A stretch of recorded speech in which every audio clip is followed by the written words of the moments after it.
Hello बच्चों, welcome back to our channel Billion Education where we aim to reach and teach billion population।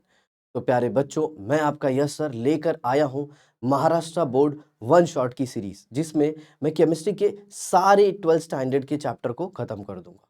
ठीक है, और वो भी वन शॉट में। आप सबसे बस एक ही रिक्वेस्ट है कि आप जितना हो सके उतना इसे अपने दोस्तों के साथ शेयर करें, ताकि वो भी इसका बेनिफिट उठा पाए। तो चलिए साथियों, स्टार्ट करते हैं हमारा आज का पहला chapter, that is ionic equilibrium. तो जैसे कि आप सब जानते हैं, चैप्टर का नाम ही क्या है? Ionic equilibrium. इसका एक छोटा पार्ट आपने ऑलरेडी 11th स्टैंडर्ड में पढ़ रखा है। ए सर, 11th का बात मत करो सर, वो तो बस चला गया है। कोई बात नहीं। इक्विलिब्रियम एक ऐसी स्टेज होती है जिस पे रिएक्शन फॉरवर्ड की तरफ भी जाता है और बैकवर्ड की तरफ भी जाता है, और सेम स्पीड के साथ जाता है। और ये इक्विलिब्रियम किसके बीच में होता है? जी हाँ, आयंस के बीच में। अब आपके दिमाग में एक ख्याल आता होगा, ये आयंस कहाँ से आया? तो चलिए स्टार्ट करते हैं। आयंस जो होते हैं वो दो प्रकार के होते हैं। कौन कौन से? जी हाँ, कटायन और दूसरा होता है अनायन। अब ये कटायन और अनायन बनते किससे हैं? तो ये बनते हैं बच्चों इलेक्ट्रोलाइट से।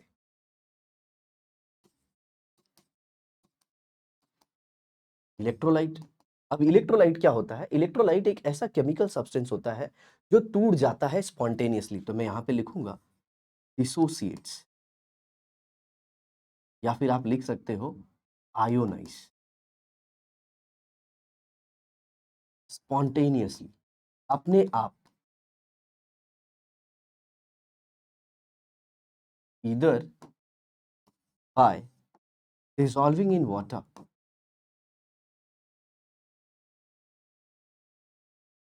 या फिर जब आप उसे मोल्टन स्टेट में ले लेते हो। इसमें ले लेते हो? जी हाँ, मोल्टन स्टेट में। तो इलेक्ट्रोलाइट क्या है मेरे बच्चों? एक ऐसा केमिकल सब्सटेंस है जो कि टूट जाता है। और किस में टूट जाता है? आयंस में। कब? जब उसे आप पानी में डाल देते हो, या फिर जब आप उसे पिघले हुए फॉर्म में लेते हो। हम इसकी बात इस चर्चा में नहीं करने वाले हैं, मतलब इस चैप्टर में हम इसकी बात नहीं करने वाले हैं। हम सिर्फ किसकी बात करने वाले हैं? जब हम इलेक्ट्रोलाइट को पानी में डालते हैं।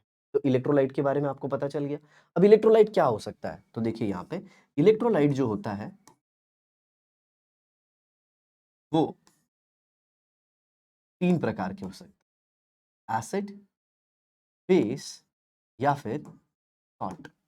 साइमल्टेनियसली आपको नोट्स भी मिलते जाइए, तो आप बिल्कुल टेंशन मत लीजिए। इसकी मैं नोट्स भी अपलोड करा दूंगा हमारे चैनल बिलियन एजुकेशन, जो कि टेलीग्राम पे है।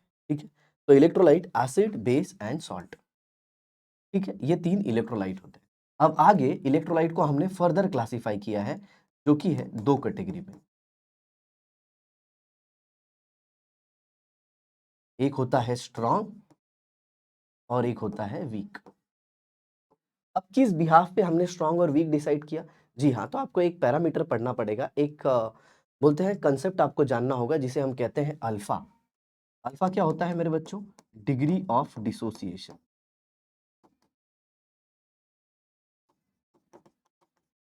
डिग्री ऑफ डिसोसिएशन, इसे हम ऐसे लिखते हैं: कितने टूटे और आपने कितने लिए।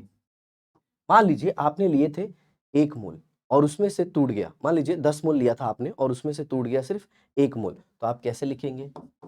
लिया आपने 10 मोल, टूटा 1, तो अल्फा कितना हो गया? 0.1। अगर इसी को आप परसेंट में लिखना चाहते हैं तो मल्टीप्लाई कर दीजिए 100 से, it comes out to be 10%। तो सर, आपने तो ये बताया ही नहीं स्ट्रॉन्ग इलेक्ट्रोलाइट क्या होता है, वीक इलेक्ट्रोलाइट क्या होता है। तो मेरे प्यारे बच्चों, ये बहुत ही सिंपल है, मैं आपको बता देता हूँ। स्ट्रॉन्ग वो होता है जिसका अल्फा का वैल्यू 1 होता है, और वीक वो होता है जिसका अल्फा का वैल्यू 1 से कम होता है। और हमें इस चैप्टर में इस वीक इलेक्ट्रोलाइट को ही पढ़ना है। आई होप आप सबको ये समझ में आ गया होगा। तो चलिए मैं इसे कंक्लूड कर देता हूँ। इलेक्ट्रोलाइट एक ऐसा केमिकल सब्सटेंस हो जाता है जो टूट जाता है। कब? जब आप उसे पानी में डाल दो या फिर उसे पिघला दो। हो गया। फिर इलेक्ट्रोलाइट के बाद हमने क्या पढ़ा? उसे क्लासिफाई भी करते हैं किसमें? दो टाइप में। एक तो बच्चों स्ट्रांग होता है, और एक कौन सा होता है? वीक। किस बिहाफ पे? अगर वो पूरा टूट जाता है, मतलब आपने 10 मोल लिया, 10 के 10 टूट गए, तो स्ट्रांग कहेंगे। और अगर थोड़ा बहुत टूटा तो उसे क्या कहते हैं? Weak electrolyte. चलिए अब बढ़ते हैं नेक्स्ट स्लाइड पे।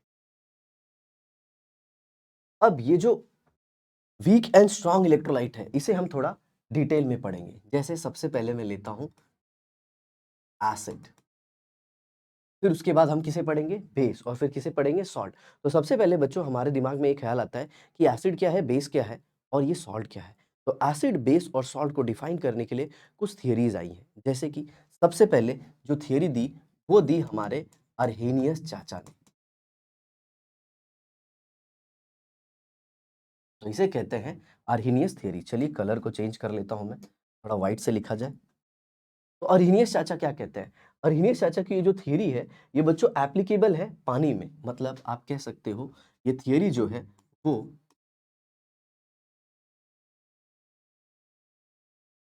पानी मांगती है। ए बाबा, देख पानी होगा ना तभी ये थियरी चलेगी, पानी नहीं होगा ना तो ये थियरी नहीं चलेगी। तो इस थियरी के हिसाब से एसिड क्या है,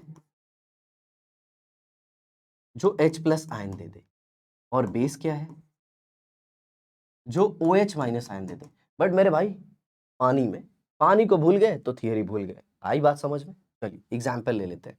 जैसे HCl है और इसे आपने पानी में डाल दिया और इसने क्या दे दिया, H3O plus plus Cl minus. कैसे हुआ ये देखिए, यहां से ये H प्लस निकला और ये इसमें जुड़ गया। अब यहां से निकला क्या, H प्लस। जब ये इसमें जुड़ेगा तो क्या बनेगा, प्लस ही ना, और ये माइनस। और ये देख रहे हो आप रिवर्सिबल का साइन। ये रिवर्सिबल का साइन क्या रिप्रेजेंट कर रहा है मेरे बच्चों, ये रिप्रेजेंट कर रहा है कि H3O प्लस जो है और Cl माइनस ये वापस कंबाइन करके HCl और H2O देंगे। मतलब HCl, H2O, H3O और Cl माइनस देगा और ये वापस जुड़ के ये देंगे। मतलब सर इधर भी रिएक्शन जाएगा और इधर भी जाएगा। अरे हाँ, अरे बाबा इथे पण जाणार आणि इथे पण येणार, कळलं काय। यस, तो ये हो गया एसिड। इसी तरह हम बेस ले लेते हैं।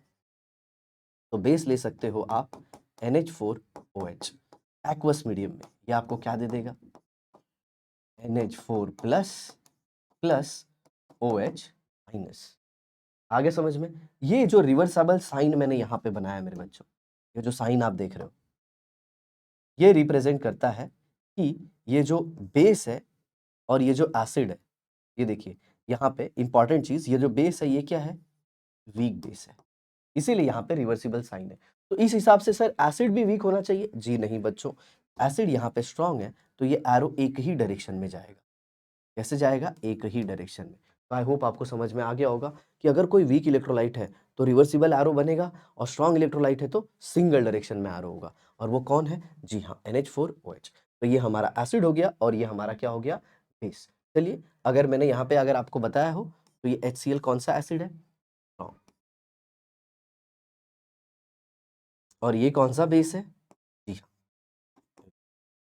ओके। तो यहाँ पे एक स्ट्रॉन्ग एसिड हो गया और एक वीक बेस हो गया। चलिए हम एक स्ट्रॉन्ग बेस भी ले लेते हैं। मान लीजिए आपने NaOH ले लिया और इसे भी पानी में डाल दिया। जब पानी में हम किसी चीज को डालते हैं तो उसे क्या लिखते हैं, एक्वस। अब देखिए ये क्या दे देगा, Na plus plus OH minus. ए सर आपने रिवर्सिबल साइन नहीं बनाया, ए वाह, NaOH स्ट्रॉन्ग बेस होता है रे। समझ में आया क्या, NaOH जो होता है ना ये स्ट्रॉन्ग बेस होता है, इसमें कुछ भी नहीं कर सकते तुम। ये पूरा का पूरा टूट जाता है और ये भी क्या हो गया, एक्वस हो गया। समझ में आया क्या, तो ये हो गया NaOH। सर मतलब ये वीक, ये स्ट्रॉन्ग और ये भी स्ट्रॉन्ग। सर वीक एसिड का भी एग्जांपल दे दो। ये देखो बच्चों, CH3COOH, ये टूटेगा S और यहाँ पे क्या है, aqueous. It will give you what, CH3COO minus plus H plus. आई बात समझ में, बोलो बोलो जल्दी बोलो, बात समझ में आई या नहीं आई। यस, तो ये रिवर्सिबल साइन इंडिकेट करता है मेरे प्यारे बच्चों कि ये जो एसिड है ये क्या है, वीक। तो ये था पूरा थियरी किसके बारे में, एसिड और बेस के। लेकिन बहुत सारे ऐसे सब्सटेंस होते हैं बच्चों जो पानी में H प्लस आयन देते नहीं है फिर भी वो एसिड है, और पानी में OH माइनस आयन भी नहीं देते फिर भी वो क्या है, बेस है। तो ये थियरी उन्हें एक्सप्लेन नहीं कर पाई। और दूसरी चीज, ये थियरी को हर एक चीज एक्सप्लेन करने के लिए पानी चाहिए रे बाबा, तो हर बार पानी कहाँ से लाएगा। तो इसीलिए अब आती है दूसरी थियरी। और दूसरी थियरी कौन सी है, जी हाँ, उसे हम कहते हैं लॉरी एंड ब्रॉन्स्टेड थियरी। नाम इंपॉर्टेंट नहीं है मेरे भाई, इसका काम इंपॉर्टेंट है। लॉरी है ब्रॉन्स्टेड थियरी। लॉरी थियरी क्या कहती है, ये कहती है कि एसिड एक ऐसा केमिकल सब्सटेंस है जो प्रोटॉन डोनेट करता है। सर प्रोटॉन क्या है, H प्लस। तो it is H plus donor. और बेस क्या है? बेस जो है बच्चों ये है प्रोटॉन एक्सेप्टर। आई होप आपको समझ में आया होगा। तो एसिड जो है वो प्रोटॉन डोनर है और जो बेस है वो प्रोटॉन एक्सेप्टर है। तो चलिए इसके लिए भी हम एक एग्जांपल ले लेते हैं। यहाँ पे देखिए HCl और ये अमोनिया। अमोनिया के ऊपर एक लोन पेयर होता है, शायद आपको पता हो।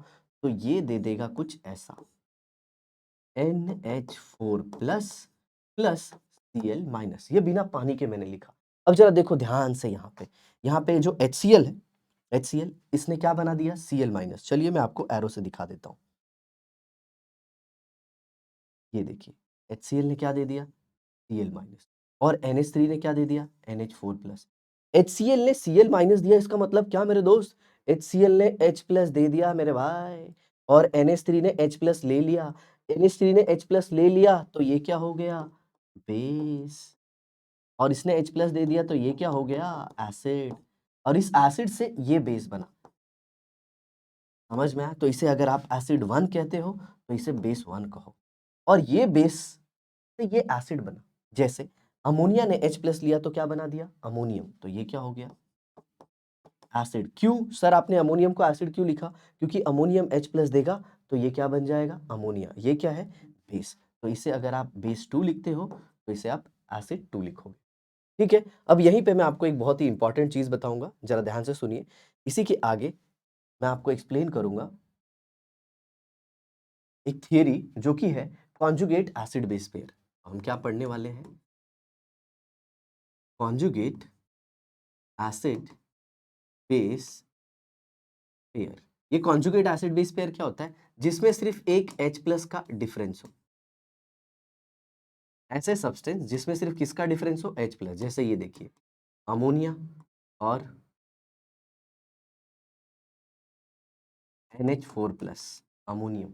अगर आप इसमें H प्लस ऐड करोगे तो ये मिल जाएगा, और H प्लस माइनस करोगे तो ये मिल जाएगा।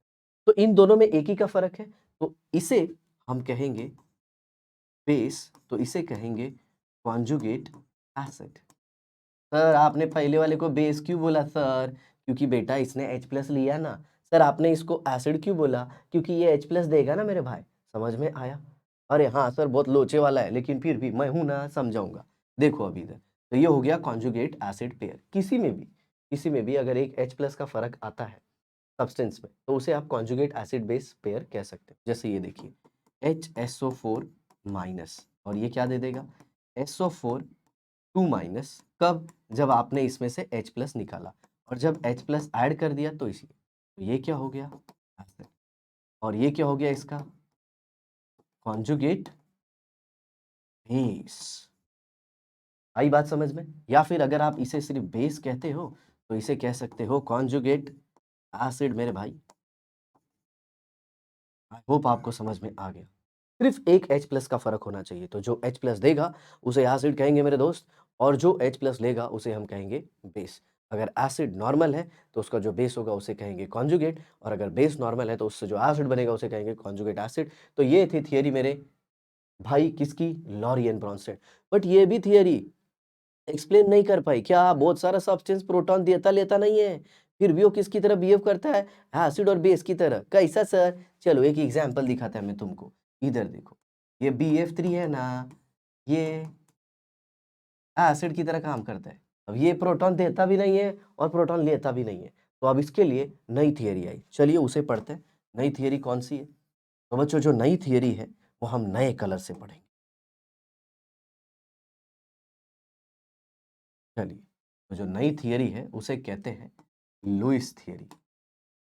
कौन सी थियरी? Lewis theory. लिवाइस थियरी नहीं रे बाबा, लुईस थियरी। लुईस थियरी क्या बोलती है? जो एसिड होता है वो होता है इलेक्ट्रॉन पेयर एक्सेप्टर। मेरे दोस्त याद रखना, इलेक्ट्रॉन पेयर, हाँ पेयर, एक सिंगल इलेक्ट्रॉन नहीं। समझ में आया? सर मैं अकेला, इलेक्ट्रॉन भी अकेला, ऐसा नहीं रे। अपना दुख इलेक्ट्रॉन के साथ मत शेयर करो, ठीक है? एसिड इलेक्ट्रॉन पेयर एक्सेप्टर होता है, और जो बेस होता है वो क्या होता है मेरे भाई? जो बेस होता है वो इलेक्ट्रॉन पेयर डोनर होता है। तो एसिड इलेक्ट्रॉन पेयर देगा और बेस इलेक्ट्रॉन पेयर लेगा। चलिए इसे भी एग्जाम्पल से समझते हैं। ये अमोनिया हो गया, अमोनिया के आउटर मोस्ट में कितना इलेक्ट्रॉन रे बाबा? 5। तो ये देखो ये 5 और इसने क्या किया, H प्लस को एक दान दे दिया, बोला ये 2 इलेक्ट्रॉन तू ले ले रे बाबा, एक तू रख एक मैं रखता है और बॉन्ड बना देते हैं। इधर देखो ये क्या बन गया, NH4 प्लस। इसका स्ट्रक्चर देखेगा तो कुछ ऐसा आएगा, NH H H और नाइट्रोजन पे कौन सा चार्ज? पॉजिटिव। काय को? नाइट्रोजन ने अपना ये इलेक्ट्रॉन दिया ना रे, कौन सा? ये वाला। इसके लिए नाइट्रोजन पे कौन सा चार्ज आया? पॉजिटिव। ये दोनों इलेक्ट्रॉन उसका ही है। तो ये है बच्चों लुईस एसिड और ये है लुईस बेस। क्यों? इलेक्ट्रॉन पेयर दे रहा है और ये इलेक्ट्रॉन पेयर ले रहा है। आई होप आपको समझ में आया होगा। तो H प्लस लुईस एसिड और लुईस अमोनिया जो है वो लुईस बेस हो गया। ठीक है, इसका और एक एग्जाम्पल ले सकते हैं आप। ये NH H यहाँ पे लोन पेयर और प्लस ये BF। अब देख रहे हैं आप बोरॉन का ऑक्टेट कंप्लीट नहीं है, उसमें सिर्फ 6 इलेक्ट्रॉन है। तो नाइट्रोजन बोलता है चल मैं तेरा दोस्त है, तेरा ऑक्टेट कंप्लीट कराता है। और देखो इधर क्या बनता है, NH और यहाँ पे BF। ये थोड़ा सा मिटाना पड़ेगा रे।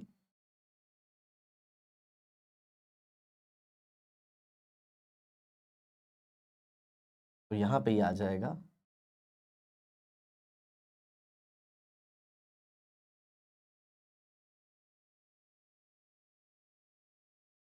ये देखिए ये भी F है, नो डाउट इसका H भी रहेगा यहाँ पे। ठीक है, तो ये हो गया कोऑर्डिनेट बॉन्ड फॉर्मेशन। दोनों इलेक्ट्रॉन किसने दिया? नाइट्रोजन ने। तो अमोनिया इलेक्ट्रॉन पेयर दे रहा है तो ये लुईस बेस हो गया और ये क्या हो गया? Lewis acid. ठीक है बच्चों, तो ये थी थियरी किसकी? लुईस की एसिड बेस थियरी। तो इससे हमारा ऑलमोस्ट सारा एसिड और बेस का नेचर समझ में आ जाता है। चलिए मैं अब आपको बता देता हूँ कि कुछ ऐसे एसिड होते हैं जिसे हम हमेशा स्ट्रांग मानेंगे। ये स्टेट बोर्ड के अपना जो सिलेबस है या ऑब्वियसली आप कहीं पे भी पढ़ोगे तो एसिड को स्ट्रांग माना जाता है और कुछ एसिड को क्या माना जाता है? वीक माना जाता है। वैसे ही कुछ बेस का एग्जाम्पल देख लेते हैं। चलिए, तो यहाँ पे मैं लिख देता हूँ स्ट्रॉन्ग एसिड्स और यहाँ पे मैं लिख दूंगा स्ट्रॉन्ग बेस। फिर इसी के नीचे यहाँ पे लिखेंगे वीक एसिड और यहीं पे लिखेंगे हम लोग वीक। सर ये कैसे डिसाइड हुआ कि कौन स्ट्रॉन्ग एसिड है और कौन वीक है? ये किससे डिसाइड होता है? तो बच्चों ये डिसाइड होता है अल्फा से। समझे? ए सर मैं अल्फा भूल गया सर, ये क्या होता है? अरे बाबू ये बांगड़ू अभी थोड़ी देर पहले ही पढ़ाया था रे। देखो इधर स्ट्रॉन्ग एसिड, स्ट्रॉन्ग एसिड है HCl, H2SO4, HNO3, HBr। ऐसा मैं लिखते जाऊंगा तो दुकान भर जाएगा रे।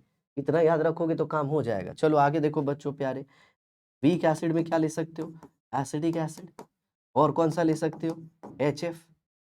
और कौन सा लिख सकते हो? HCl। ये तुम्हारा काम बना देगा। स्ट्रॉन्ग बेस में कौन है? NaOH है, KOH है, RbOH है, CSOH है।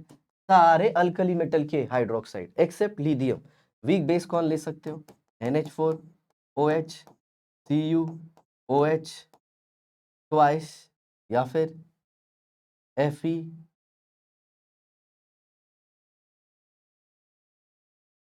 OH twice.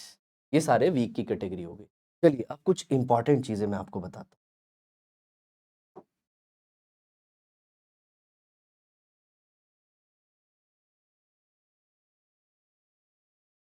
डिसोसिएशन कांस्टेंट क्या पढ़ने वाले हैं? Dissociation constant of weak acid and base. Dissociation constant पढ़ेंगे वीक एसिड और वीक बेस का, जिसमें एसिड को हम रिप्रेजेंट करेंगे किससे बच्चों? Ha से और बेस को रिप्रेजेंट करेंगे BOH से। कैसे? H जो देता है वो एसिड, OH जो देता है वो क्या हो जाएगा? बेस। तो H देने वाला एसिड और OH देने वाला बेस। चलिए देखते हैं। कोई भी अगर वीक एसिड है, कोई भी अगर वीक एसिड है तो वो कैसे टूटेगा? HA एक्वस मीडियम, आर्रीनियस थ्योरी हम लेके चल रहे हैं बच्चों। ये कैसे टूट जाएगा? H plus plus A minus, ये भी एक्वस और ये भी एक्वस। अब जैसे कि आप देख रहे हो यहाँ पे इक्विलिब्रियम का सिंबल आपको दिख रहा है और हमने 11th स्टैंडर्ड में पढ़ा है कि अगर इसमें इक्विलिब्रियम लग रहा है तो इसमें हम लोग लॉ ऑफ मास एक्शन लगा सकते हैं और उसके हिसाब से हम कैसे लिख सकते हैं, इक्विलिब्रियम कांस्टेंट जो कि एसिड के लिए होता है डिसोसिएशन कांस्टेंट। ये ए एसिड है और के क्या है, कांस्टेंट। अब इसमें ऊपर क्या लिखोगे, H प्लस, और क्या लिखोगे, A माइनस, और इनके बीच में मल्टीप्लीकेशन होना चाहिए और नीचे क्या होगा रे बाबा, HA। तो ये हो गया एसिड का। अब देखो जितना ज्यादा के का वैल्यू होगा उतना एसिड क्या होगा, strong। जितना ज्यादा के का वैल्यू होगा उतना एसिड क्या होगा, स्ट्रॉन्ग, क्योंकि न्यूमरेटर उतना ज्यादा होगा।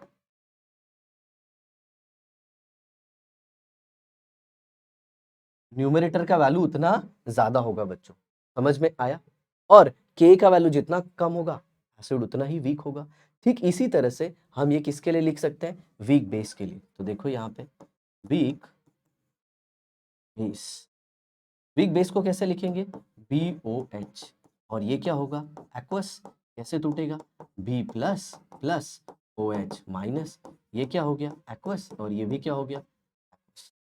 आई होप आपको समझ में आ गया। अब जरा देखिए यहाँ पे जैसे हमने एसिड के लिए लिखा उसी तरह हम बेस के लिए भी लिख सकते हैं बच्चों, क्या, KB।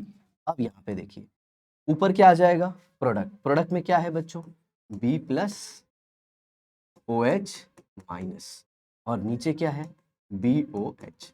जो जो चीज मैंने आपको एसिड के लिए बताई मेरे प्यारे बच्चों, वो सारी चीजें बेस के लिए भी अप्लाई हो सकती, ठीक है।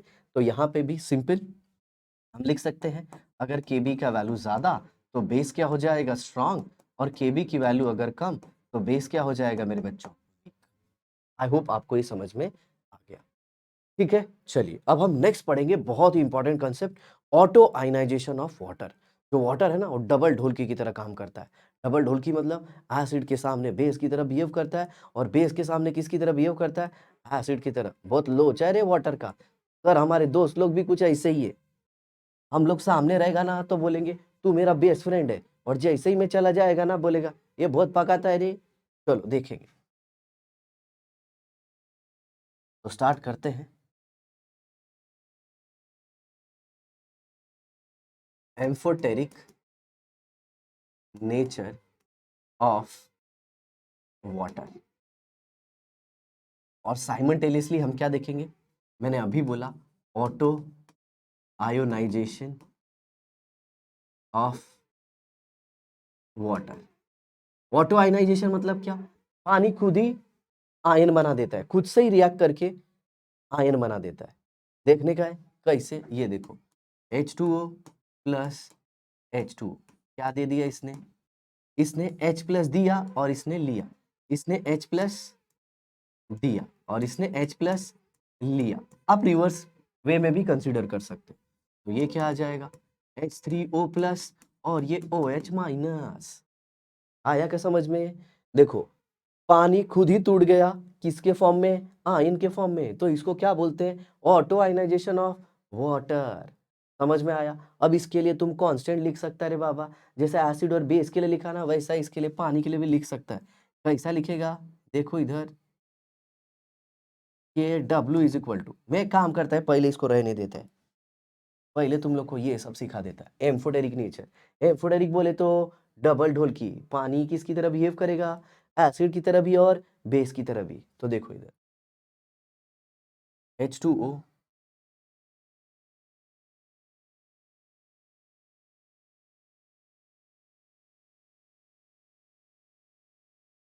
Plus HCl। अब ये देखो क्या दे दे, H3O plus plus Cl minus.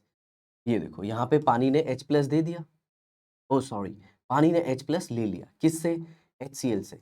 HCl ने H प्लस दिया तो ये क्या हो गया, एसिड, और पानी ने H प्लस लिया तो ये क्या हो गया, बेस, और ये देखो हाइड्रोनियम आयन बन गया। अब एक दूसरा रिएक्शन देखिए, H2O प्लस NH3, और यहाँ पे आप क्या देखोगे, NH4 plus plus OH minus. यहाँ पे पानी H प्लस आयन दे रहा है, यहाँ पे पानी ने H प्लस आयन लिया, तो यहाँ पे पानी किसकी तरह बिहेव कर रहा है, बेस की तरह। ओ ऊपर भी बेस नीचे भी बेस। ए सर क्या गड़बड़ हो रहा है? चलिए एक बार वापस बता देता हूँ। यहाँ पे पानी ने H प्लस आयन लिया, किससे? HCl से, इसलिए वो बेस है। और यहाँ पे पानी ने H प्लस आयन दिया, ये H प्लस आयन इसको दिया। अरे बाबा गड़बड़ हो रहा है। तो ये क्या हो जाएगा? H2O plus ammonia. तो ये क्या हो गया? एसिड। और ये क्या हो गया? बेस। तो यहाँ पे देखो देखो देखो ध्यान से देखो, पानी किसकी तरह बिहेव कर रहा है? एसिड की तरह भी बिहेव कर रहा है और बेस की तरह भी बिहेव कर रहा है। मतलब पानी डबल ढोल किए रे बाबा।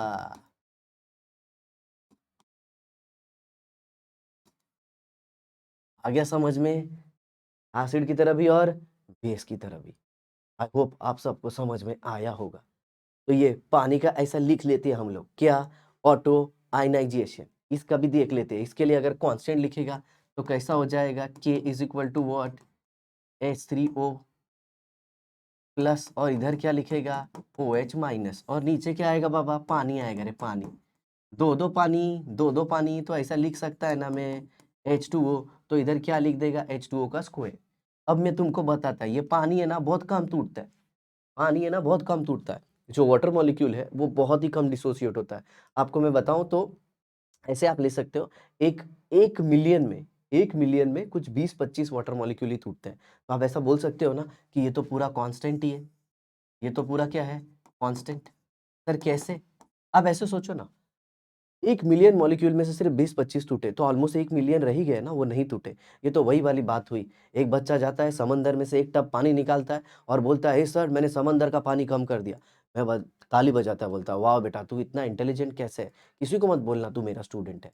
तो समंदर से आप एक टब पानी, एक ड्रम पानी निकाल लो, उसे कोई फर्क नहीं पड़ेगा उसके पानी में। ठीक उसी तरह से यहाँ पे जो वाटर का कॉन्सेंट्रेशन है मेरे प्यारे बच्चों, वो ऑलमोस्ट क्या होगा? कॉन्स्टेंट। ठीक है, चलिए तो यहाँ पे ये कांस्टेंट है तो ये इधर मल्टीप्लाई हो गया।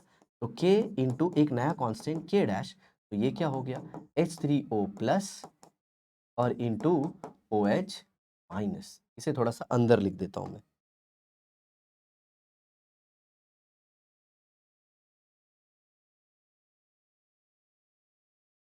H3O प्लस और OH माइनस, और इसे हम कहते हैं KW। और KW होता है आयनिक प्रोडक्ट ऑफ वाटर। और ये क्या आ गया? KW H3O प्लस और यहाँ पे OH माइनस। और मैं बताऊं तो बच्चों 25 डिग्री सेल्सियस पे, 25 डिग्री सेल्सियस पे KW की वैल्यू फिक्स होती है। और मैं उसे यहाँ पे लिख देता हूँ, इट इज नथिंग बट 10⁻⁻14। कितना होता है ये? थोड़ा और अच्छे से लिखते हैं, 10⁻⁻14। ठीक है, 10⁻⁻14। ये कैलकुलेटेड है किस पे? 25 डिग्री सेल्सियस पे।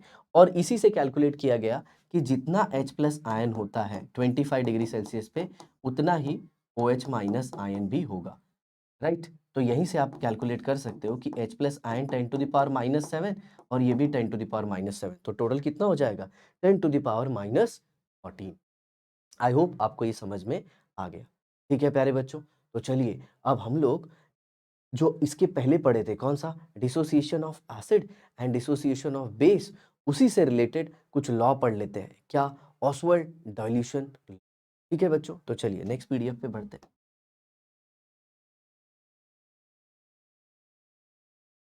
ऑसवाल्ड्स डाइल्यूशन लॉ। ठीक है, अब ये ओसवाल्ड डाइल्यूशन लॉ क्या है? ओसवाल्ड साइंटिस्ट का नाम है और उन्होंने कहा है कि जब आप डाइल्यूट करते हो, जब आप डाइल्यूट करते हो तो जो डिसोसिएशन कांस्टेंट है वो डायरेक्टली प्रोपोर्शन करता है वॉल्यूम को। वो डायरेक्टली प्रोपोर्शन करता है किसको? वॉल्यूम को। आप ऐसे भी बोल सकते हो डिसोसिएशन कांस्टेंट वीक एसिड और वीक बेस का डायरेक्टली प्रोपोर्शन करता है स्क्वायर रूट ऑफ वॉल्यूम को। मतलब आप वॉल्यूम बढ़ाओगे तो डिसोसिएशन कांस्टेंट वीक एसिड और वीक बेस का बढ़ जाएगा। समझ में आया? तो सबसे इंपॉर्टेंट चीज, it is applicable only for weak electrolyte. ये सिर्फ किसके लिए एप्लीकेबल है बच्चों? वीक इलेक्ट्रोलाइट के लिए। तो चलिए देखते हैं। मैं सबसे पहले ले लेता हूं एक वीक एसिड HA। अब ये कैसे टूटेगा? H plus plus A minus, aqueous condition में, ये भी एक्वस, ये भी एक्वस। मान लीजिए T इज इक्वल टू 0 पे इसका 1 मोलर था तो इसका 0 और 0, ए सर, इसका बाजू वाले का 1 और इनका 0 0 का इको लिखा, क्योंकि ये t इज इक्वल टू 0 पे अभी टूटा नहीं है। मान लीजिए t is equal to equilibrium आ गया, तो एक में से कितना गया? अल्फा, तो इसका क्या बनेगा? अल्फा, और इसका भी कितना बनेगा? अल्फा।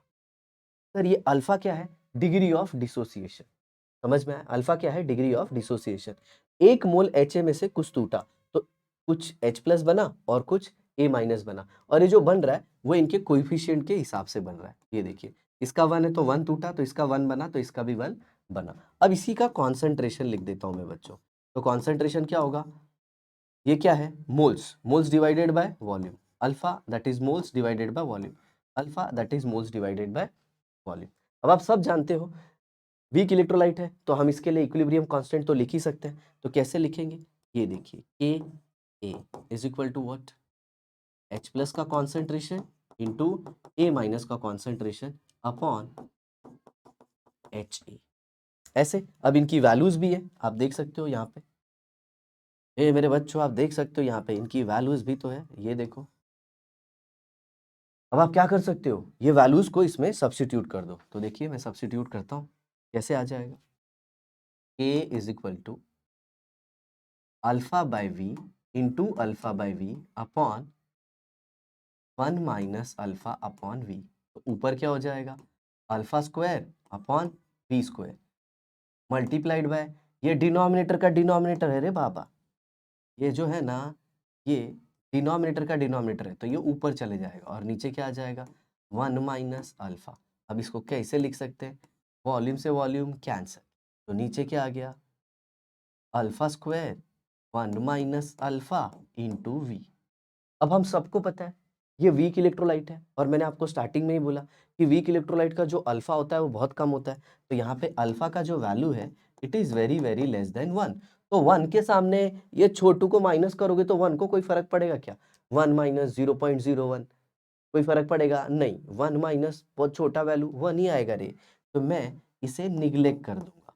1 माइनस अल्फा को क्या करेंगे? निग्लेक्ट, मतलब हम उसे कितना ले लेंगे? 1। तो अब ये क्या हो गया? देखिए यहाँ पे कि a is equal to what?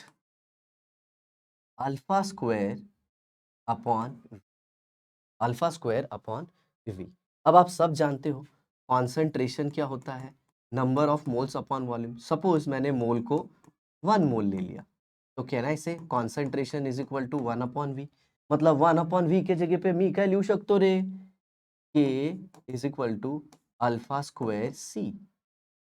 Concentration इधर लिखा ना, ये 1 अपॉन वी है ना रे बाबा, 1 अपॉन वी। तो अब इधर क्या लिख सकते हो? K A by C is equal to alpha square, then what I can write? दोनों साइड स्क्वायर रूट ले लेता हूँ, तो के ए अपॉन सी क्या आएगा? अल्फा आएगा। तो देखो ये स्क्वायर था, दोनों साइड स्क्वायर रूट लिया, तो ये अल्फा हो गया और ये स्क्वायर रूट आ गया। कौन से साइड? Left side. तो इधर से मैं क्या बोल सकता हूँ? Alpha is inversely proportional to square root of concentration. Sir आपने डायरेक्ट प्रोपोर्शन क्यों लिखा? के कांस्टेंट है ना रे बाबा। चलो जिनको नहीं मालूम है बता देता हूँ, ये जो एसिड का के होता है ना और बेस का के भी होता है ना, वो सब कुछ कांस्टेंट होता है, वो सिर्फ चेंज होता है टेम्परेचर के साथ। आप ऐसे बोल सकते हो उसको, उसकी मम्मी का ना के और केबे को उसकी मम्मी का वरदान होता है, वो बदलता है तो सिर्फ किसके साथ? टेम्परेचर के साथ। सर सही बोला, मम्मी का वरदान मतलब बदलेंगे तो सिर्फ किसके साथ? टेम्परेचर के साथ, ठीक है।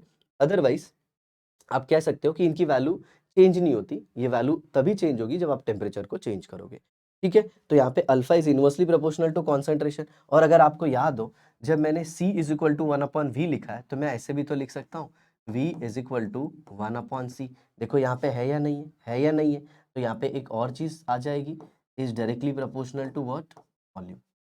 Is directly proportional to what? Volume. I hope आपको समझ में आया बच्चों। मतलब जो अल्फा है वो डायरेक्टली किसको प्रोपोर्शन करता है? वॉल्यूम को, मैंने स्टार्टिंग में बोला था ना। और अल्फा किसको इनवर्सली प्रोपोर्शन करता है? कॉन्सेंट्रेशन। मतलब कॉन्सेंट्रेशन बढ़ेगा तो अल्फा कम होएगा, और जितना तुम पानी डालेगा ना उतना डाइल्यूशन बढ़ेगा, तो उतना अल्फा बढ़ जाएगा। समझ में आया? सर ये अल्फा का रिलेशन ला दिया तुमने। जी हाँ, अल्फा का ये रिलेशन है। क्लियर? ऐसा। तो alpha is inversely proportional to square root of concentration directly proportional to volume. ऐसा ही सेम किसके लिए आएगा? बेस के लिए। सिर्फ इधर क्या करने का? अभी मैं मिटा के दिखाता है तुम लोग, इधर क्या करने का? सब ये सब चेंज करने का, ये सब चेंज होएगा। ये देखो मैं जैसा चेंज करता ना वैसा तुम भी चेंज करने का, ये भी हट जाएगा, राइट? बाकी सब कुछ सेम आएगा। देखो कैसे, यहाँ पे आएगा BOH और यहाँ पे आ जाएगा B plus plus OH minus, बाकी सब कुछ सेम। K के बदले क्या आ जाएगा KB और यहाँ पे क्या लिख दोगे आप B plus into OH minus और नीचे क्या आ जाएगा बच्चों BOH। आगे समझ में? बाकी सब कुछ सेम। यहाँ पे फिर K के बदले क्या आ जाएगा? जी हाँ, KB आ जाएगा। तो this will be KB, this will be even KB ऐसे, और यहाँ पे ये भी cancel, everything will be what? KB, KB and KB.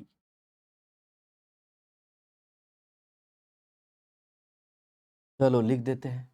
तो ये क्या आ गया KB, यहाँ पे भी KB, तो this will be KB upon C और यहाँ पे क्या आ जाएगा square root of KB upon C और यहाँ पे 1 upon square root of C inversely proportional to concentration, directly proportional to volume. मतलब चाहे वो dissociation constant of weak acid हो या फिर dissociation constant of weak base हो, दोनों के लिए अल्फा का एक्सप्रेशन देखिए सेम आता है। मतलब वीक एसिड चाहे वीक बेस, दोनों में अगर पानी डालोगे मेरे भाई तो दोनों टूटते जाएंगे, मतलब एसिड और बेस दोनों टूटते हैं। तो ये हो गया हमारा पूरा कारवा किसका, ऑसवाल्ड डाइल्यूशन लॉ का। और मैंने साथ ही साथ आपको क्या पढ़ा दिया, auto ionization of water also. अब हम बात करेंगे सॉल्यूशन में एसिडिक और बेसिक नेचर को पहचानते कैसे हैं। तो उसके लिए हमें एक साइंटिस्ट है सोरेंसन, उन्होंने एक स्केल दी जिसे हम क्या कहते हैं पीएच स्केल। तो चलिए उसे देखते हैं। तो the next one is pH scale. चलिए स्टार्ट करते हैं।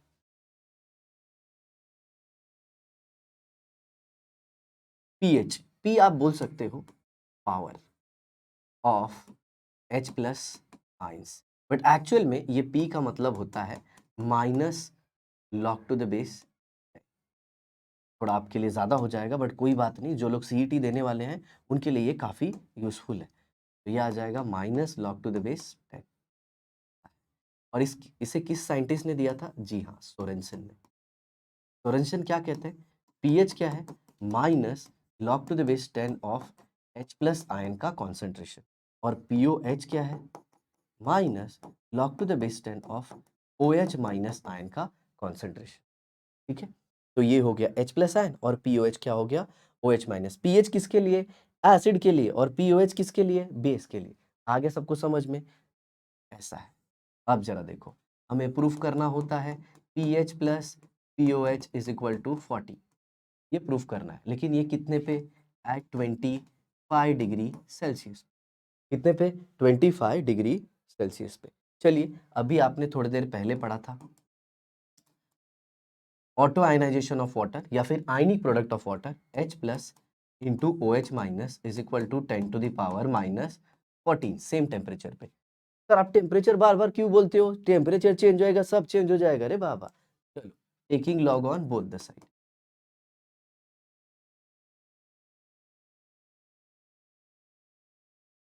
तो क्या हो जाएगा ये log of H plus plus log of what OH minus, और ये क्या आ जाएगा log of 10 to the power minus 40। ये हो गया। अब जरा देखिए, हम दोनों साइड मल्टीप्लाई कर देंगे किससे, माइनस से। तो यहाँ पे मैं लिख दूं multiplying both the side, multiplying both the side by -1। तो ये क्या हो जाएगा बच्चों, minus log of H plus plus, इसे ऐसे लिख देता हूँ और इसे ऐसे,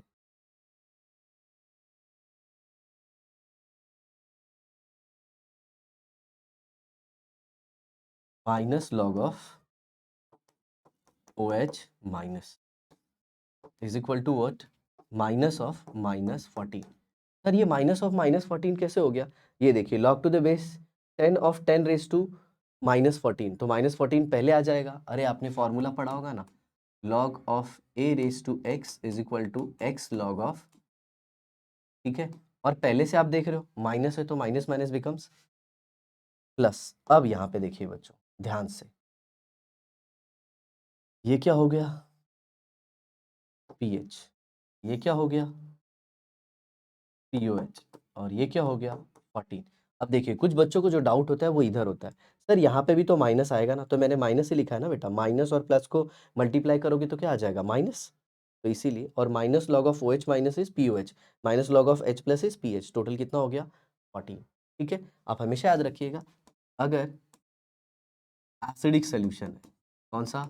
एसिडिक, तो पीएच जो है वो 7 से कम होगा, और अगर बेसिक सोल्यूशन है तो पीएच 7 से ज़्यादा होगा, और अगर न्यूट्रल सॉल्यूशन होगा तो पीएच हो जाएगा 7।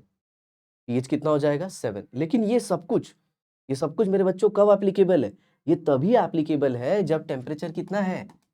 25 डिग्री सेल्सियस। नहीं तो पीएच स्केल टेम्परेचर चेंज होने से चेंज हो जाती है रे बाबा। समझ में आया क्या?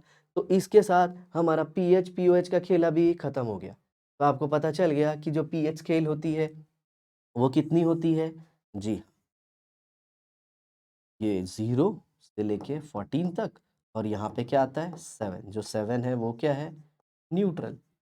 और 7 से कम ये सारे क्या होंगे? एसिडिक। और ये सारा क्या होगा? बेसिक। ठीक है, आई होप आपको ये सब बहुत ही अच्छे समझ में होगा। चलो अभी हम आगे बढ़ते हैं और हम नेक्स्ट कंसेप्ट पढ़ेंगे अपना, कौन सा?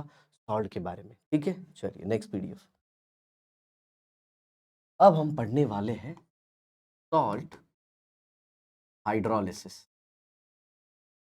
तो सॉल्ट हाइड्रोलिसिस पढ़ने के पहले बाबा सॉल्ट के बारे में तो पढ़ना पड़ेगा ना। तो सॉल्ट कैसे बनता है हम सबको पता है। सॉल्ट बनता है जब एसिड और बेस रिएक्ट होता है। ठीक है, तो देखिए यहाँ पे acid plus base gives what?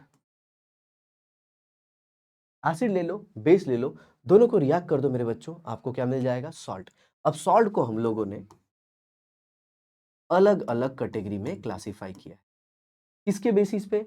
अब देखो इधर एसिड दो टाइप का हो सकता है, या तो वीक या तो स्ट्रॉन्ग।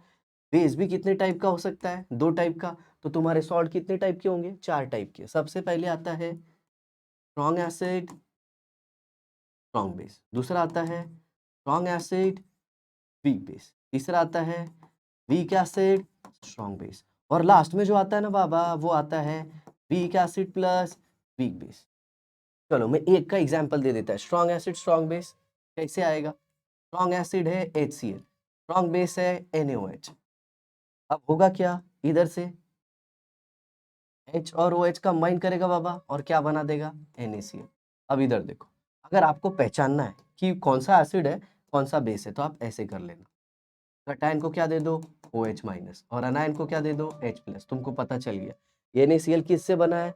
स्ट्रॉन्ग एसिड HCl और strong base NaOH। I hope सबको समझा। ठीक है, यहाँ पे देखो, ऐसे ही आप इसको भी ले सकते हो, स्ट्रॉन्ग एसिड वीक बेस। तो स्ट्रॉन्ग एसिड क्या ले लेता हूँ मैं? H2SO4। और वीक बेस क्या ले लेता हूँ? CuOH twice. तो इसको निकाल दो, ये पानी निकलेगा और सॉल्ट क्या हो जाएगा?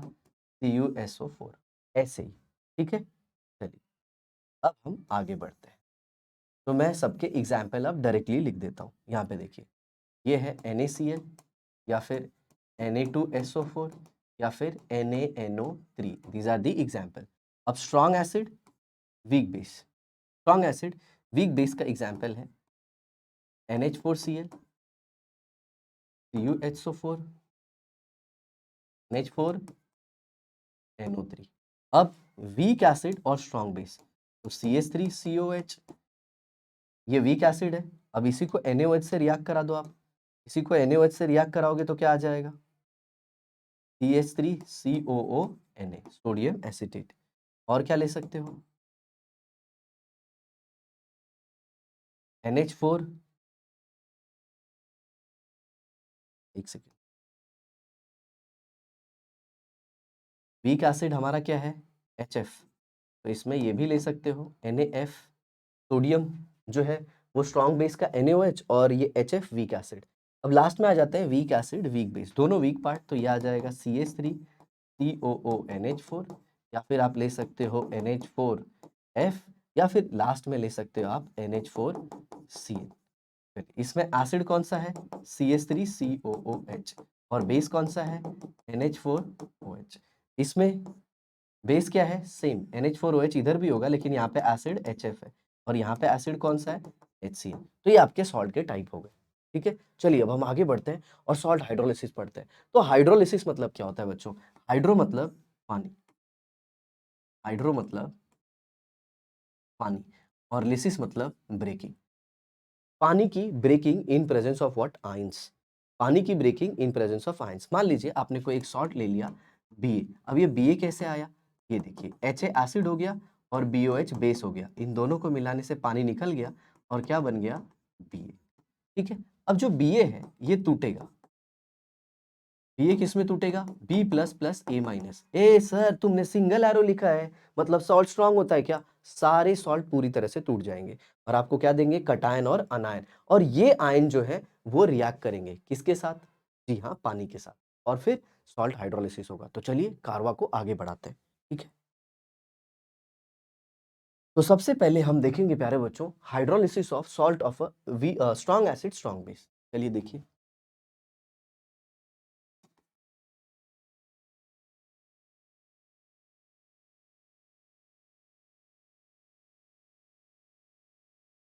इसका एग्जाम्पल क्या है, NaCl। NaCl को जैसे ही आप पानी में डालो कैसे टूट जाएगा, Na plus plus Cl minus, ये भी एक्वस और ये भी एक्वस।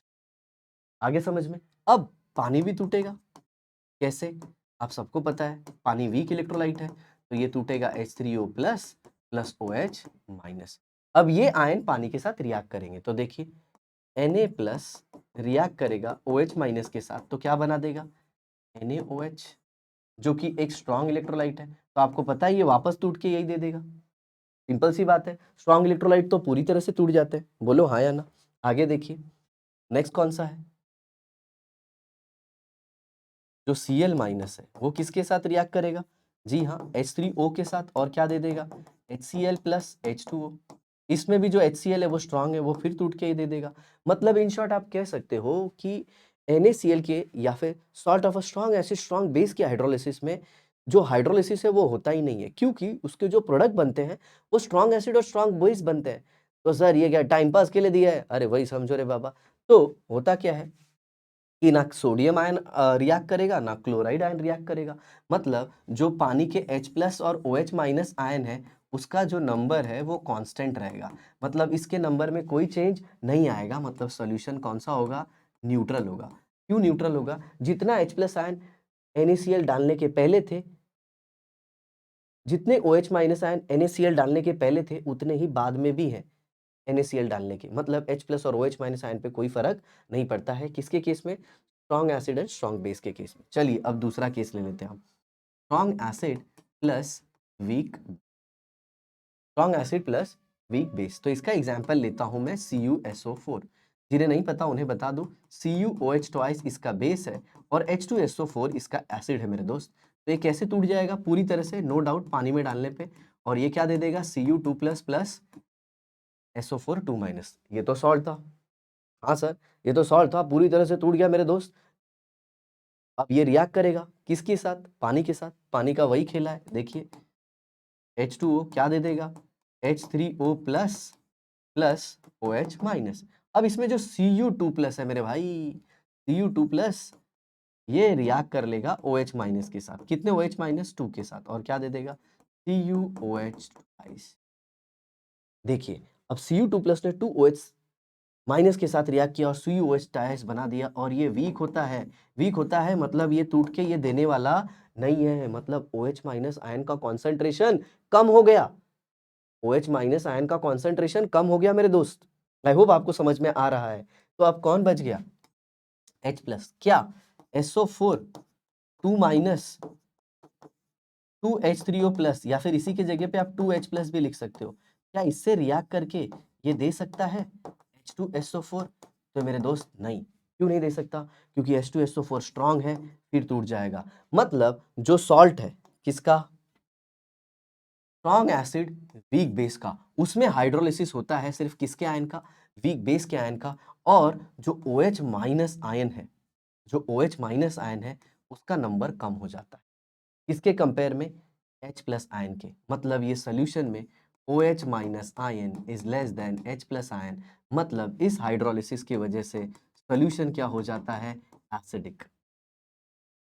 सोल्यूशन क्या हो जाता है? एसिडिक। और ब्लू लिटमस पेपर किस में कन्वर्ट हो जाएगा मेरे दोस्त? रेड में।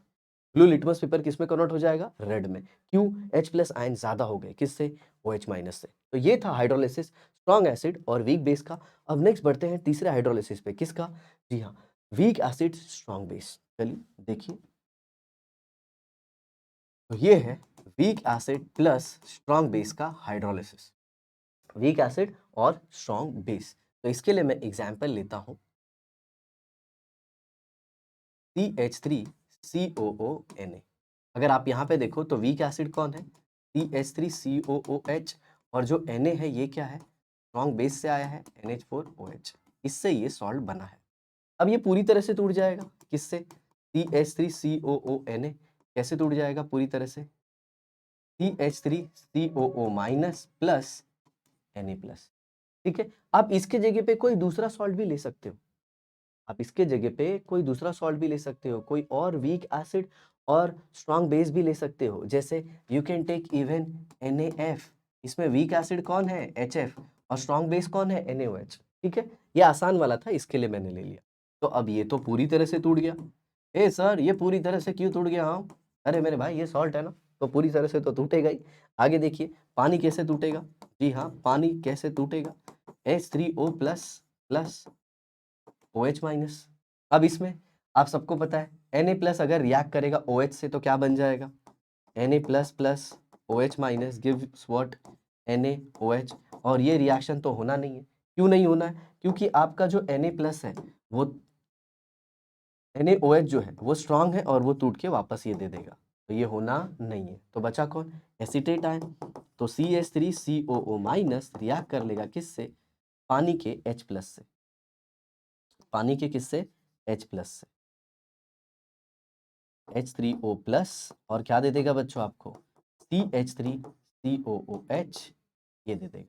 H3O की जगह पे आप सिर्फ H प्लस भी लिख सकते हो। ठीक है, हालांकि H प्लस H3O की जैसे ही होता है, H3O प्लस के फॉर्म में ही होता है, बट यहाँ पे रिएक्शन को समझाने के लिए हम लोग ये ले सकते हैं। तो आपने देखा ये रिएक्शन में जो H प्लस आयन है उसका नंबर कम हो गया, मतलब इन शॉर्ट इसमें H3O प्लस कम हो गया। तो ज्यादा कौन हो गया? OH minus. और आप सबको पता है अगर OH माइनस आयन ज्यादा हो गया किससे? H प्लस से, तो सॉल्यूशन क्या हो जाएगा? बेसिक। सॉल्यूशन क्या हो जाएगा? बेसिक। और रेड लिटमस पेपर किस में कन्वर्ट हो जाएगा? ब्लू में। और ऐसा क्यों हुआ? क्योंकि सोडियम एसीटेट में से सिर्फ एसीटेट आयन ने रिएक्शन की। क्यों? क्योंकि वो वीक का पार्ट था। आई होप आपको समझ में आया होगा। चलिए अब हम दूसरे की तरफ बढ़ते हैं। किसकी तरफ? अपने लास्ट वाले सॉल्ट की तरफ। Weak acid plus weak base. Weak acid plus weak base. जैसे इसका एग्जाम्पल आप ले सकते हो NH4F, NH4CN, CH3COO,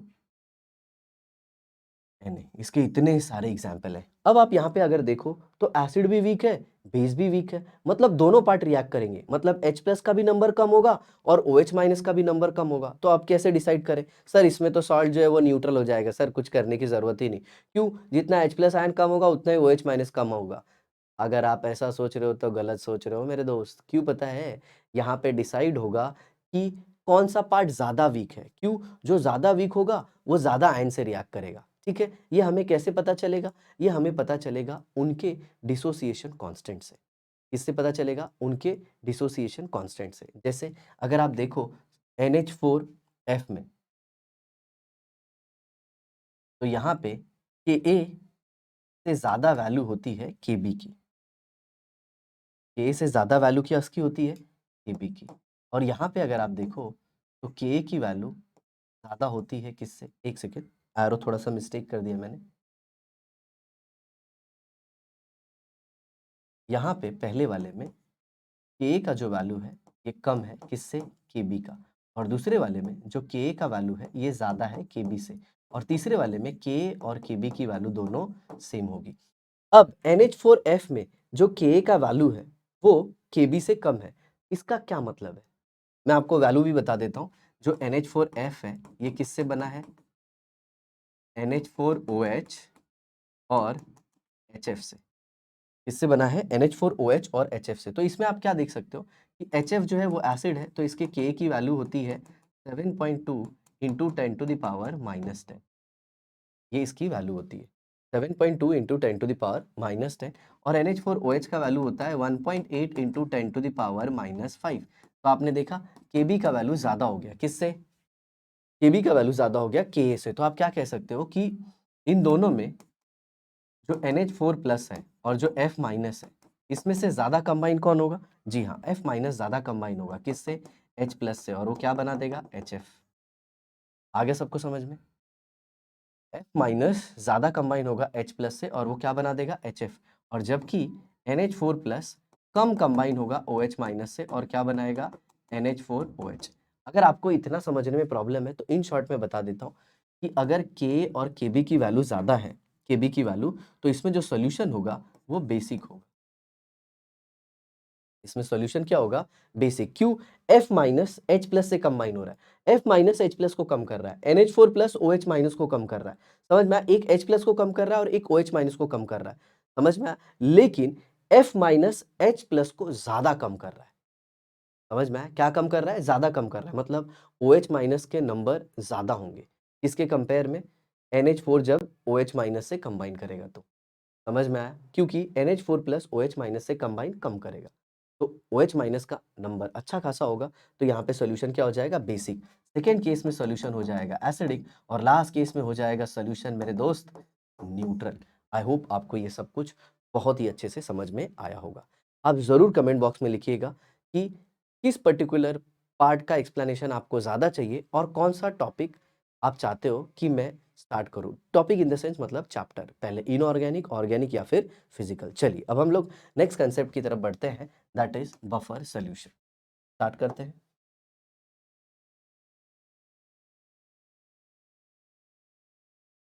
अब ये बफर सॉल्यूशन क्या होता है मेरे बच्चों?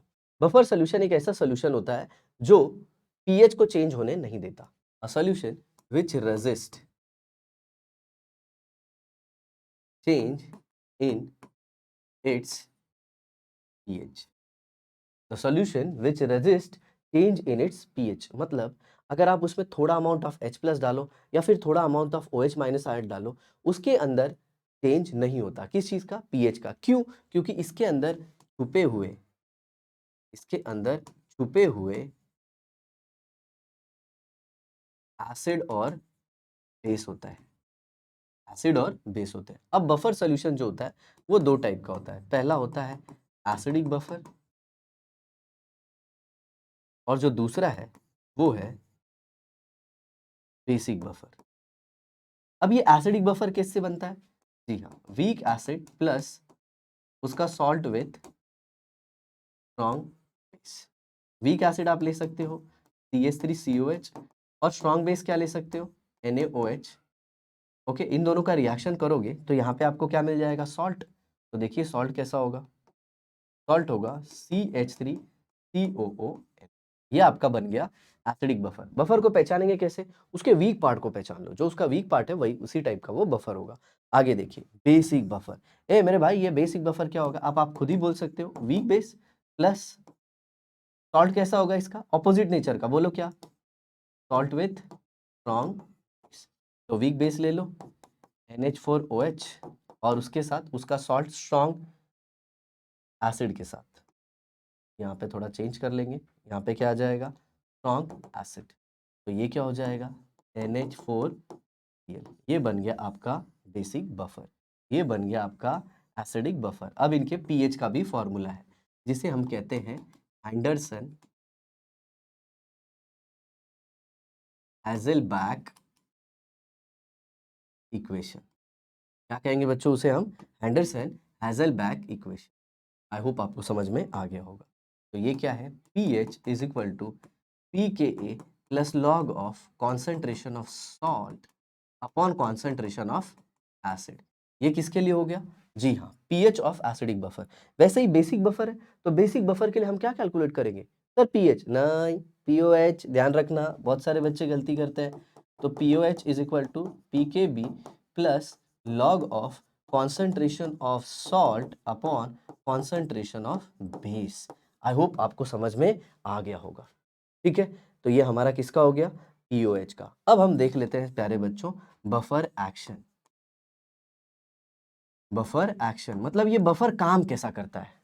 मैंने बोलने के लिए तो बोल दिया क्या कि जब H प्लस डालोगे तो उसको न्यूट्रलाइज कर देगा, जब OH माइनस आयन डालोगे उसको भी न्यूट्रलाइज कर देगा। करेगा कैसे मेरे भाई, वो तो बताओ। तो इधर देखो, आपके एसिडिक बफर का एग्जांपल ले लेते हैं, weak acid plus salt with strong base. अब इसका सॉल्ट पूरी तरह से टूट जाएगा, कैसे, CH3COO Na जो है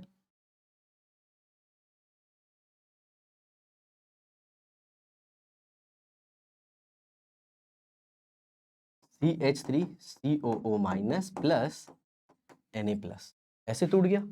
अब इसमें एसिड तो है ही और प्लस ये कॉन्जुगेट बेस बन गया। मान लो if small amount of, sir small amount क्यों, अब इस बफर है आपका एक टेस्ट ट्यूब इतना और उसके अंदर 1 ड्रम एसिड डाल देते हो तो पीएच नहीं चेंज होगा, हो जाएगा, इसीलिए स्मॉल अमाउंट लिख रहा हूँ।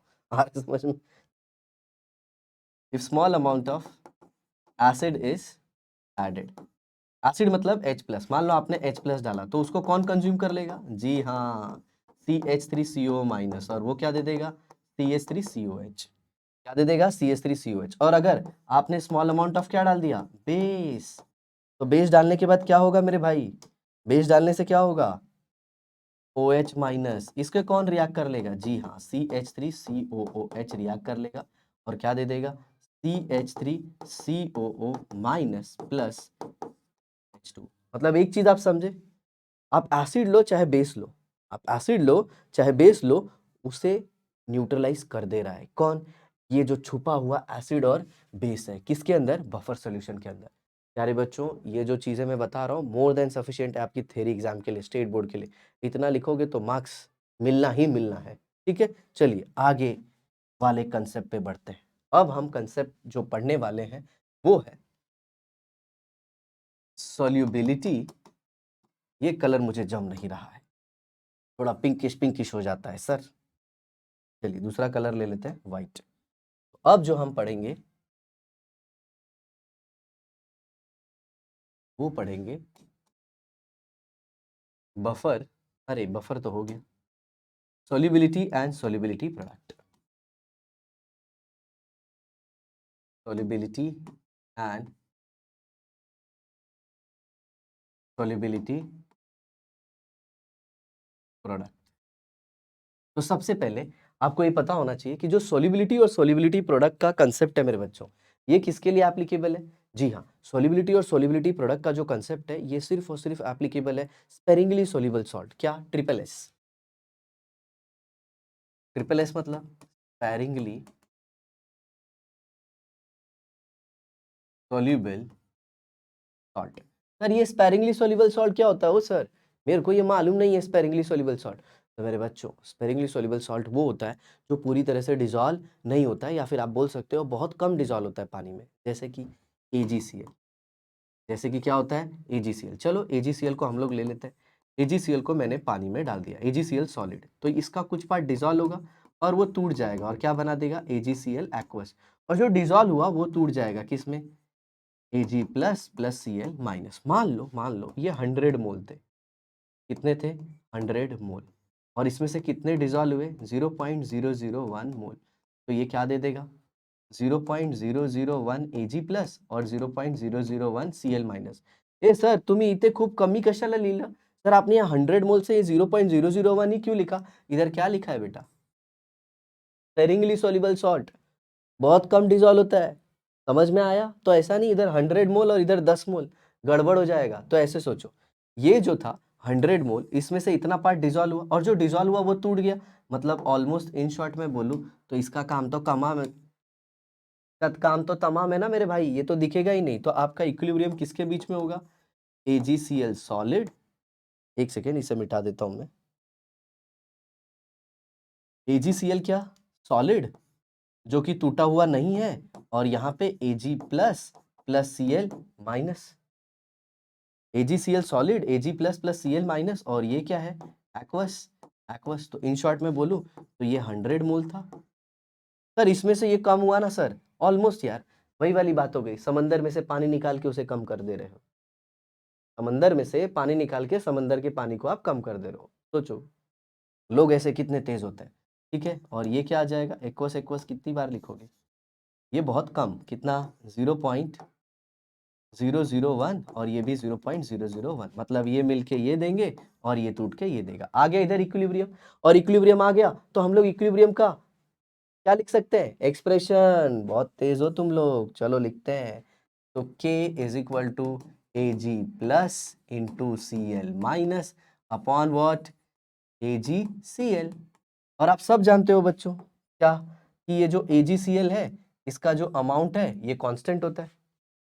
AgCl का अमाउंट जो होता है कांस्टेंट, तो कांस्टेंट को किस साइड लिखेंगे, लेफ्ट साइड। ये कौन सा है, इक्विलिब्रियम कांस्टेंट। किस चीज का इक्विलिब्रियम है, aqueous solution, sparingly soluble salt का और undissociated solid.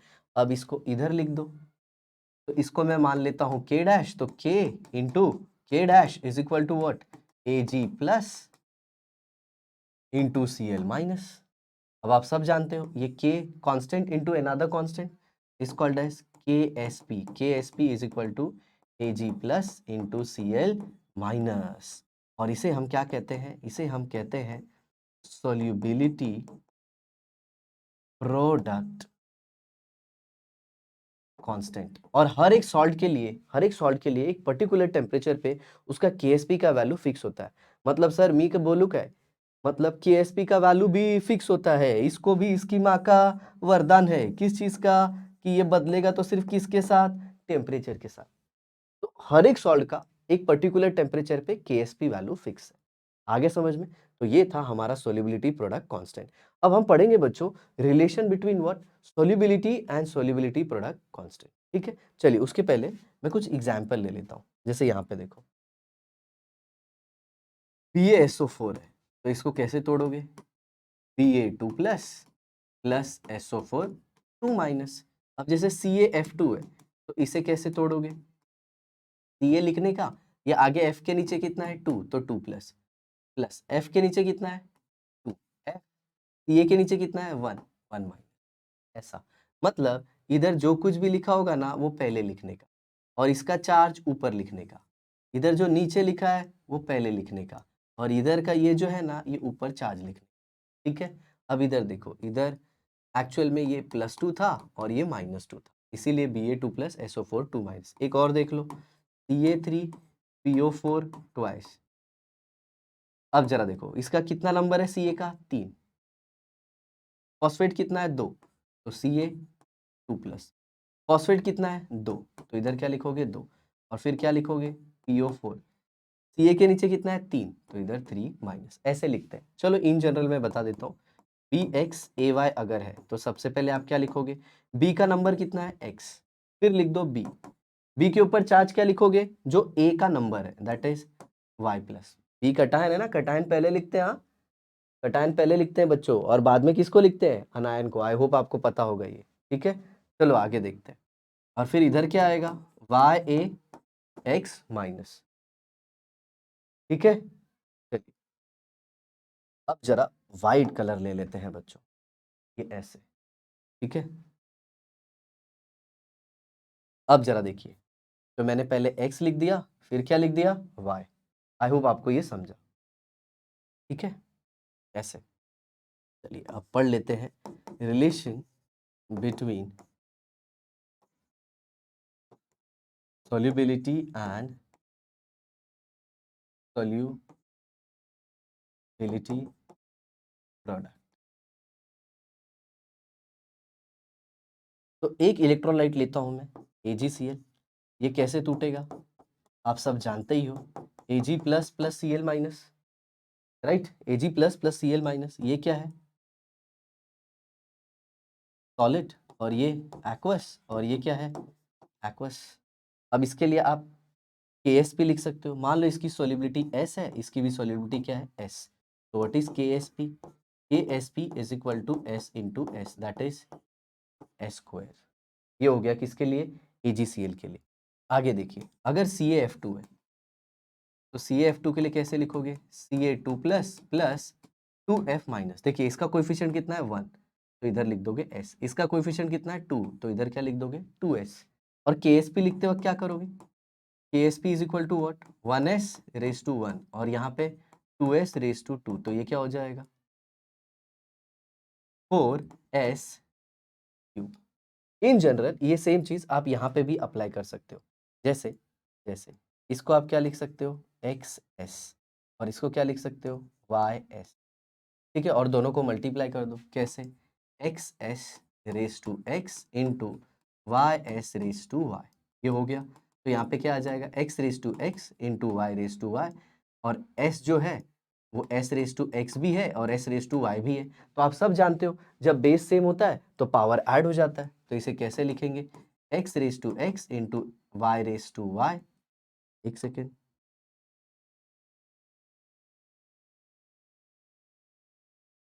y raise to Y S raise to X plus Y, ये आपका रिलेशन आ गया, ठीक है। ऐसे यहाँ पे भी कर सकता था मैं।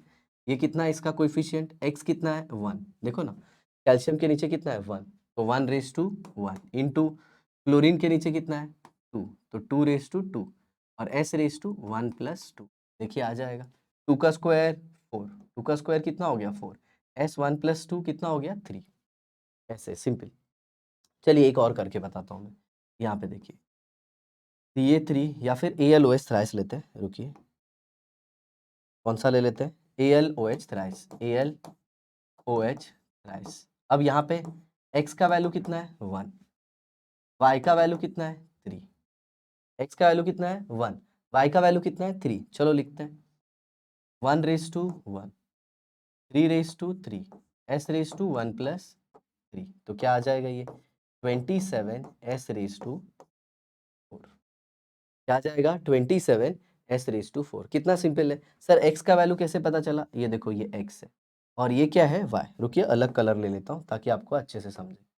इधर देखो ये आपका x है और ये कौन सा है y, तो ये क्या आ गया x और ये आ गया y। I hope it is clear to every, सबको समझ में आ रहा है। चलिए एक थोड़ा सा कॉम्प्लिकेटेड भी ले लेते हैं। Al2SO4 राइस, ये कैसे टूटेगा बच्चों?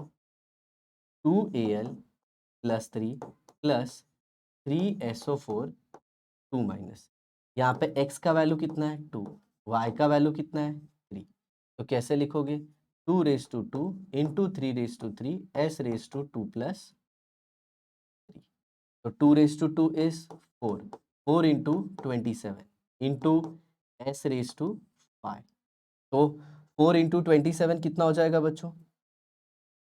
108 s raise to 5। I hope आपको समझ में आया। 108 s रेज टू 5। थोड़ा सा क्लीन लिख देता हूँ मैं यहाँ पे ताकि आपको समझ में आए।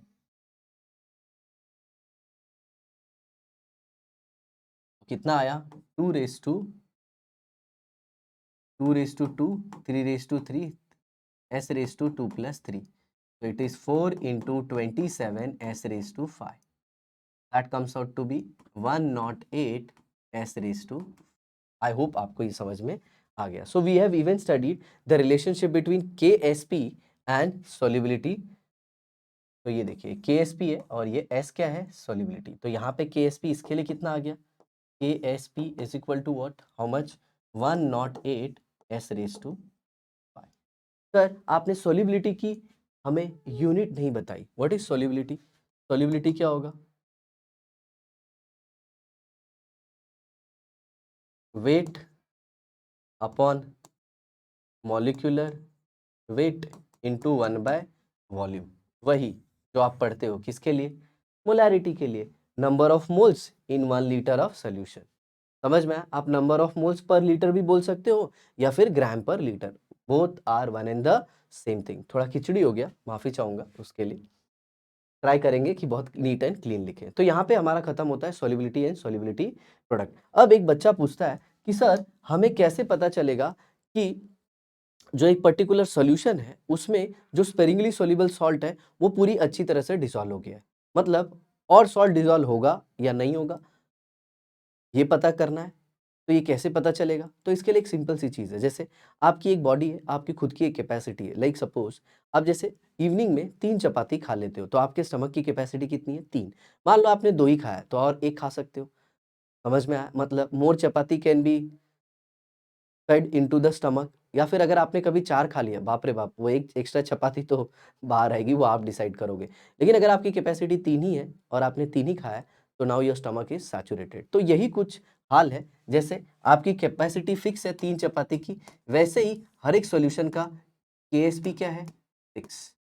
और आप हर समय क्या 3 चपाती खाते हो? नहीं, हर अलग-अलग समय पे अलग-अलग चपाती खाते हो। उसी तरह से हम अलग-अलग अमाउंट सॉल्ट का डिसॉल्व करते हैं किसके अंदर? पानी के अंदर। तो उसे कहते हैं आयनिक प्रोडक्ट। ठीक है? अगर आयनिक प्रोडक्ट केएसपी से कम है, तो सॉल्यूशन अनसैचुरेटेड। सॉल्यूशन क्या है? अनसैचुरेटेड। जैसे ये आपकी कैपेसिटी है, ये कितनी है? 3 चपाती की, और खाया कितना अभी आपने? 2। तो अभी आप और 1 खा सकते हो। मतलब आपका स्टमक क्या है? अनसैचुरेटेड। ठीक है? चलिए आगे देखते हैं। अगर IP is greater than Ksp, capacity 3 की और खा लिया भाई ने 4, एक्स्ट्रा बाहर आएगा, तो solution is said to be super saturated, औकात से ज्यादा। तो यहाँ पे क्या होगा? Precipitation. Sir what do you mean by precipitation? जो भी एक्स्ट्रा था ना, वो बीकर के नीचे आपको दिख जाएगा। सर जब सॉल्यूशन की कैपेसिटी एक्स्ट्रा डिसॉल्व करने की नहीं है, तो आपने एक्स्ट्रा कैसे डिसॉल्व कर दिया? टेम्परेचर बढ़ा के डिसॉल्व किया, और जब टेम्परेचर नॉर्मल पे आ गया, तो जो एक्स्ट्रा डिसॉल्व था वो बाहर आ गया। ठीक है? मतलब उसकी केएसपी से अगर वैल्यू ज्यादा हो गई, तो वो प्रेसिपिटेट हो जाएगा। आगे देखिए, अगर आईपी बराबर हो गया किसके? केएसपी के, तो इसे हम लोग क्या कहेंगे? जी हाँ, इसे हम कहेंगे सैचुरेटेड सॉल्यूशन। इसे हम क्या कहेंगे बच्चों? जी हाँ, सैचुरेटेड सॉल्यूशन। तो ये था पूरा episode related to solubility and solubility product, उनके बीच का रिलेशन। ठीक है? अब हम बढ़ते हैं अपने नेक्स्ट कंसेप्ट पे, that is called as common ion effect. ठीक है? ये कॉमन आयन इफेक्ट क्या होता है? क्योंकि कॉमन आयन इफेक्ट का भी इंपॉर्टेंट इंपैक्ट है सॉल्युबिलिटी पे, तो चलिए उसे भी पढ़ लेते हैं।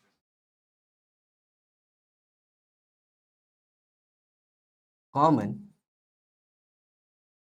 आयन इफेक्ट, नाम में ही है कॉमन आयन, कुछ तो कॉमन होना चाहिए। मान लीजिए आपने एक वीक इलेक्ट्रोलाइट ले लिया, CH3COOH, और ये टूट के आपको दे देगा पानी में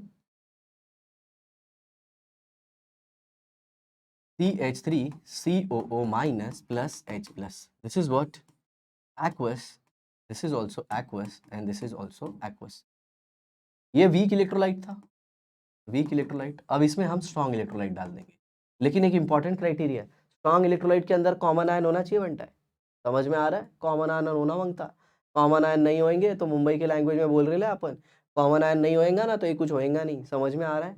ओके, तो इधर देखिए, स्ट्रॉन्ग इलेक्ट्रोलाइट बच्चों कैसे टूटेगा? HCl, ये टूट जाएगा H plus plus Cl minus. Sir यहाँ पे इक्विलिब्रियम का साइन और यहाँ पे पूरा, क्योंकि ये स्ट्रॉन्ग इलेक्ट्रोलाइट है, वो वीक इलेक्ट्रोलाइट है। तो अब जरा देखिए, यहाँ से भी H प्लस आयन आ रहा है, यहाँ से भी H प्लस आयन आ रहा है, तो ये तो वीक है, वीक H प्लस आयन दे रहा है, स्ट्रॉन्ग भी H प्लस आयन दे रहा है, तो ज्यादा H प्लस आयन कहाँ से आएगा? स्ट्रॉन्ग से। मतलब जो सोल्यूशन है वो एसिटिक एसिड के H प्लस आयन को एक्सेप्ट नहीं करेगा। मतलब ये जो H plus ion acetic acid से है, ये एसिटेट आयन से कंबाइन करके वापस क्या दे देगा?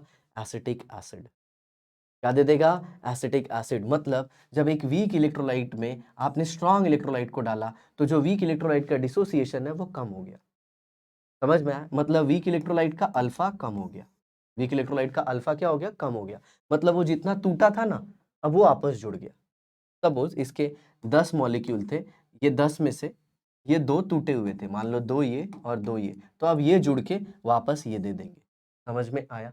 तो सर ये कॉमन आयन इफेक्ट तो समझ में आया कि जब एक वीक इलेक्ट्रोलाइट में स्ट्रॉन्ग इलेक्ट्रोलाइट डालते हैं, तो जो वीक इलेक्ट्रोलाइट है वो कम टूटता है। समझा? तो सर ये सॉल्युबिलिटी पे कैसे इंपैक्ट डालता है? तो चलिए देख लीजिए। मान लीजिए जैसे AgCl है, आपको पता है AgCl स्पेरिंगली सॉल्युबल सॉल्ट है, वो कैसे टूटता है? Ag plus plus Cl minus. ये आपका सॉलिड फॉर्म, ये एक्वस, और ये भी क्या आ जाएगा? एक्वस। अब इसमें आपने क्या डाल दिया? HCl, तो HCl तो पूरा टूटेगा। कैसे? H plus plus Cl minus. अब ये H प्लस यहाँ से भी आ रहा है, ओ सॉरी, मैंने कॉमन आयन लेना है, ये H प्लस हो गया,